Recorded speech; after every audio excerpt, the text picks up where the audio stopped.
Uh, so let me congratulate IPGA, India Pulses and Grains Association, and India Myanmar Chamber of Commerce for organizing this event. You see, as far as I'm concerned, Pulses is very important as far as India-Myanmar relationship is concerned. I recall very vividly that after presenting my credentials, this was in January 2019, in what is supposed to be a courtesy conversation with the then president of this country, he spent considerable time, talking in substantive terms about pulses trade between India and Myanmar. So you see, what happens is that in Myanmar, the farmers are hugely dependent upon pulses and its export. And as we are seeing now, there are times, when India very seriously looks at this country to get the shortfall in pulses which it has. Now, this is before I came here. I think sometime in 2017, this quota regime had been put in place. And during the period I was here, I think considerable part of my time was spent in listening to entities from the Myanmar side telling us, how, we should offtake more of their production. This was not only communicated to me, but in almost every high-level interaction which happened between India and Myanmar, pulses figures very prominently. Some of you, Vatsal is out here, Sunil is out here, with whom I have been talking, Naresh talks to me. And you all point out the criticality of pulses in our bilateral trade, also from the point of view that if India does not offtake, the production patterns would shift elsewhere or trade would get diverted elsewhere. And in times of need, the kind of situation we are facing just now, there might not be enough for Myanmar to provide. Myanmar is a very close neighbor. We have a very close relationship with Myanmar. Economic and trade relationship is a very integral and important part of this relationship. And within this, trade is the item which predominates the export from this country to India. For reasons which I needn't get into out here, more than just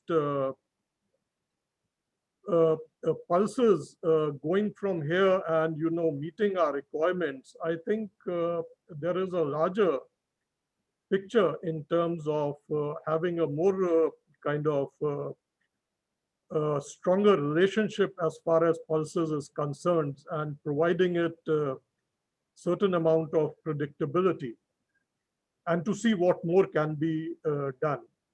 So I was very happy that, something which had been on the table for last many years because of the situation which India faced, this MOU was pushed through, and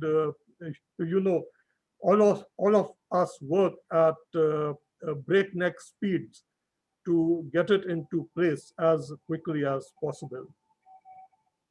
This provides for a certain quota, but the exports from here to India are not limited to these amounts. I do hope that India would buy more and Myanmar would be in a position to provide more.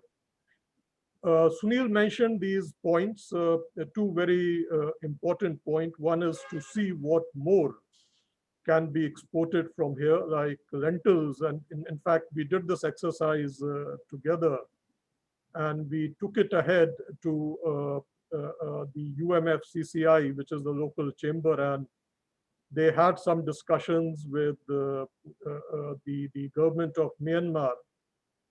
But this needs to be pursued further to see, if lentils and other varieties could be grown out here so that we can buy from Myanmar rather than from far off places like Canada.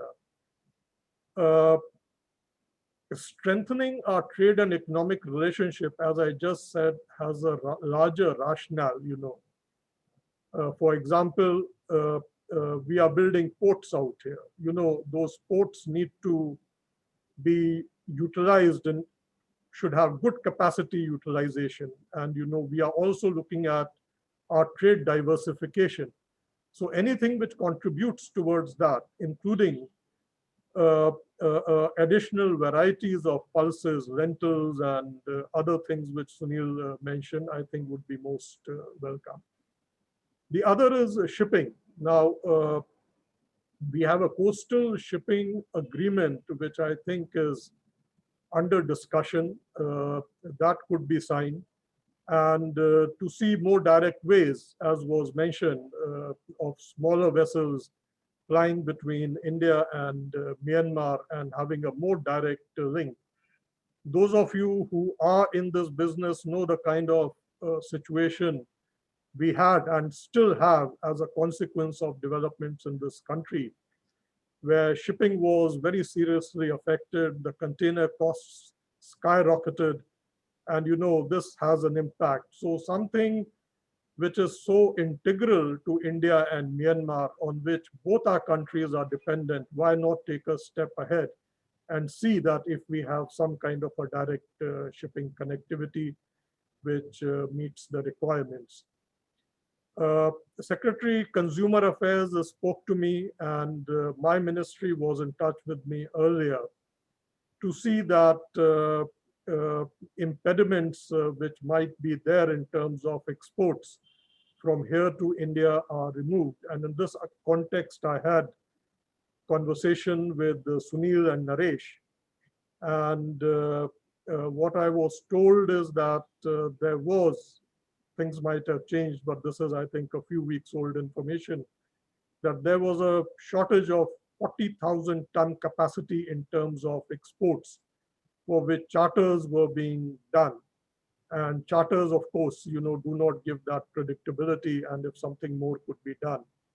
I had conveyed this to Secretary Shipping, but then I think there were limitations in terms of Shipping Corporation of India and our Ministry of Shipping, and I do not know if we were able to do much about it. But these are the kind of things, we should look at and see that these things are put in place.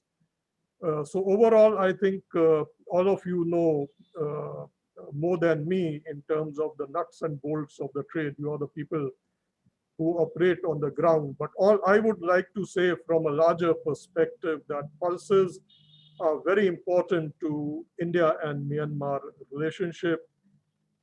From my perspective, they are not to be looked upon just as one of the many commodities traded between the two countries, but has a larger resonance for the reasons I have, I haven't mentioned the reasons, but the fact that, beans and pulses get mentioned in almost all the bilateral high-level conversations which India and Myanmar has, including, last time when the president in February went to India, he spent a good part of time talking to the Prime Minister about beans and pulses. And fortunately, we had taken some positive steps at that point of time, which Prime Minister told the President that ABC will be happening. So keeping all this in mind, I think we should do whatever can be done to see that this trade is sustained and built up on. And this, is a good exercise which is happening. I think perhaps you all could think that we can do it once or twice every export season, so that if there are any impediments, if there is anything which needs to be sorted out, could be sorted out. And I think this is a good format where, you get government representatives into the meeting also, so that the message can reach directly to us and we can do whatever we can. So thank you very much. And I wish you all the very best. It is a good initiative. I have another engagement. I would have liked to love and sit through this meeting, but I have my commercial attaché who would be recording things